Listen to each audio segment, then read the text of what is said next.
While everyone out there in mainstream corporate media is talking nonstop about Russia, Russia, Russia. Oh my God, the Russians. The Russians are coming. Or they're actually here or whatever.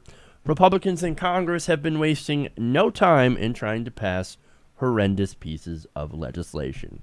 And of course, with them in control of all three branches of government, hang on, man. Now, so out of the many bills that they've been trying to pass, here are some of the worst. And I want you to notice how none of them have anything to do with jobs.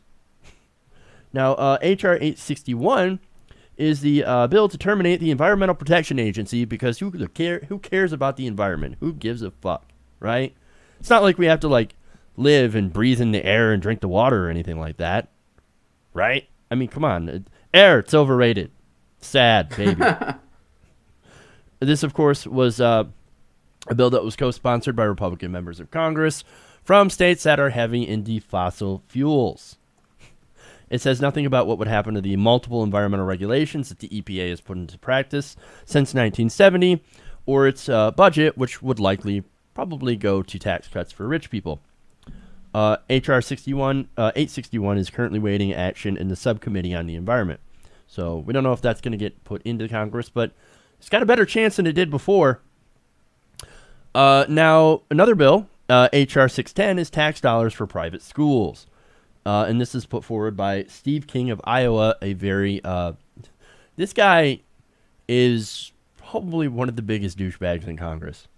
Now, he introduced this back... That's saying a lot. That is saying a lot, because Congress is about as popular as herpes. Yeah. Now, this bill was introduced in January, which would redistribute funding earmarked for public schools in the form of vouchers. Oh my God, did they just put redistribution in a sentence? I thought Republicans hated redistribution of wealth. Oh, right. Not when it goes to them. Not when it goes to them or their donors, which of course would be the, these private for-profit charter schools, which will be helped along, of course, by Betsy DeVos, who is now she's the Secretary of Education, folks. She loves these charter schools. Now, again, this would, of course, take money from public school, put it into private school. Here we go. So, sad, baby. Next one, H.R. 899, would terminate the Department of Education. And this is introduced by Thomas Massey of Kentucky. And basically, it would eliminate the Department of Education by next year. Gone. Gone. That's massive, that's massive bureaucracy. Gone. That's... Jesus. Yeah, I know. Some of these, I'm not even through all of them, but so far, disaster. Yeah, I mean, and this is all going on while people are distracted by everything else. People hear the latest on what might have happened with Russia, and they feel like they're informed. They feel like it's good that there's no other story.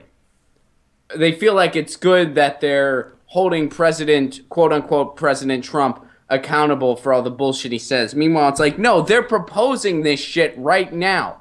These bills are out there right now. Yeah. I mean, it's like there's a bipartisan effort to bury this country as we know it. And one of them it's intentional, and the other one it's not even they don't even know it. You know what I mean? And I know maybe I'm kind of rambling a little bit, but that's because what do you mean? This is so messed up, No, what do I mean by what? What did you mean by that? What I mean by that is that you have some people on the left, the quote unquote left. And I'm not trying to come down on anybody because, I have a lot of colleagues that I have a lot of respect for that we just don't quite see eye to eye on everything at the moment, but these people that are still holding on to there's some high level corruption going on, Russia is involved, and getting to the bottom of this, even though there's not been compelling evidence. But getting to the bottom of this, that's the only story. And we need to harp on that. We need to harp on nothing else.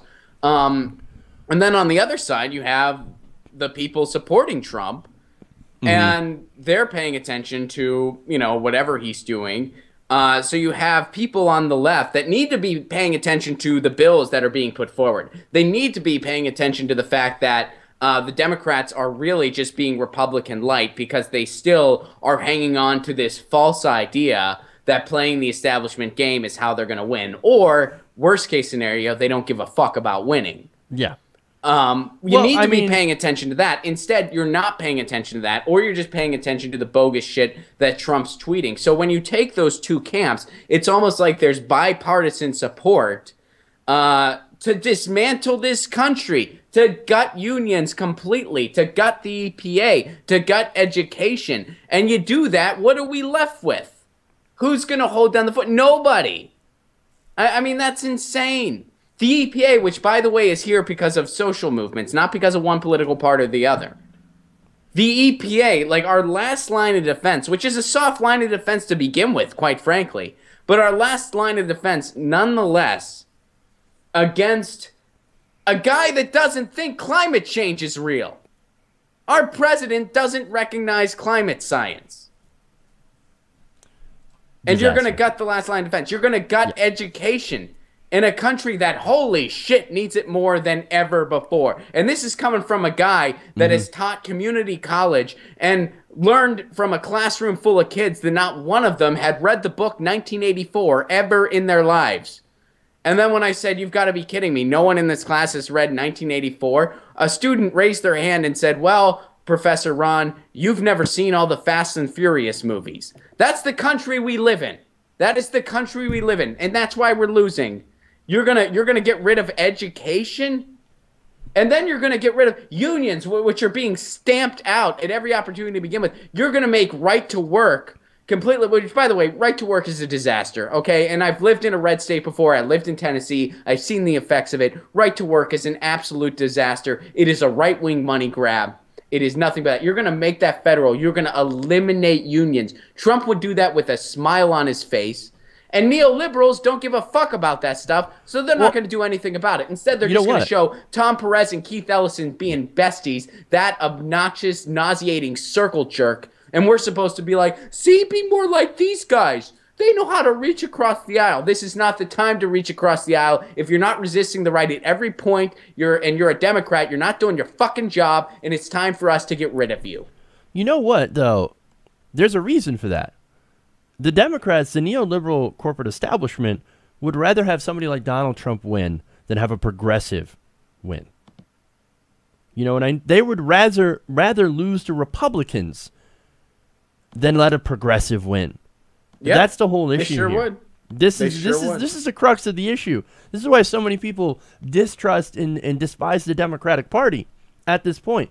That's why, people are looking at, at the Democratic Party and saying, why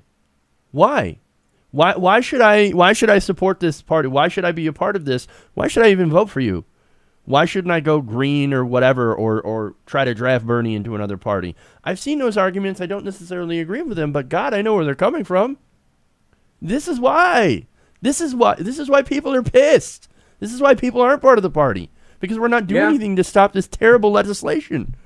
Well, we'd rather complain about Russia and the Democratic Party. Russia. How about we actually look at some of the terrible things that the administration is trying to do?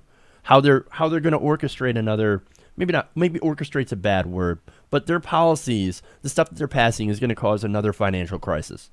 I mean, it's already happening. It was happening. It was building up under the Obama administration because we didn't regulate the fuck out of Wall Street.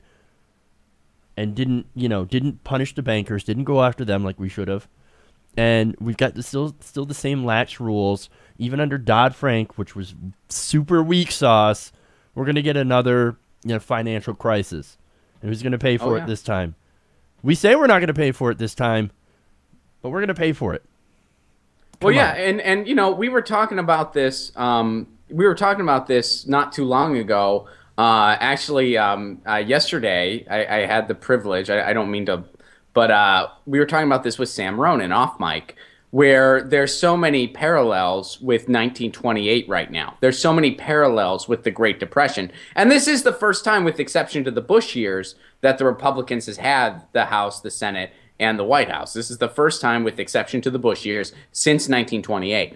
So that's what we're looking at right now. So now is the time to learn from history and be like another FDR and report to the people and go against the establishment and fight them tooth and nail and come out with a new deal. Who are the only people with ideas like that? Jill Stein and the Green Party, the Democrat Socialist of America, and Bernie Sanders, who the Democrats are shitting on and stifling, just like every other progressive. So it's like, okay, we got to do some work within because, you know, we need to fight back in 2018. We can't wait any longer than that.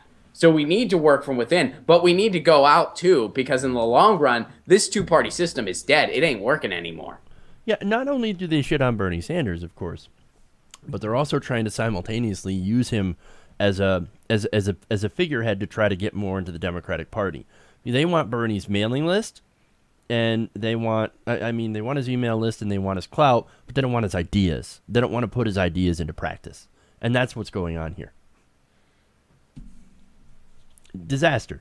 And all this, of course, is going on while, again, H.R. 370, repealing the Affordable Care Act. They want to get rid of that. H.R. 354, defunding Planned Parenthood. And we're talking about Russia still. H.R. 785, national right-to-work legislation, which is a disaster everywhere. That would kill unions. That would kill unions. Well, unions get to Democrats. Why don't we get rid of all the money then? See, the people who are trying to get money out of politics are the very ones that also want to get rid of all money from politics. Not just corporate money. We want to get rid of union money too. But why don't you agree with that? Oh, because your side has the advantage in money because of all the corporate funders. So they're going to get a massive advantage. And they say they hate the media, by the way. Oh, we hate liberal media. God damn it, we hate them liberal media corporations. Oops. Except when we pass laws and deregulate campaign finance laws so we can give more money to the media corporations so that we can buy television ads. Yeah, they really hate the media. No, they love the media because it's working along with them. Mm-hmm. It's this whole... that's the establishment. It's all the media and the political establishment. They're exactly the same.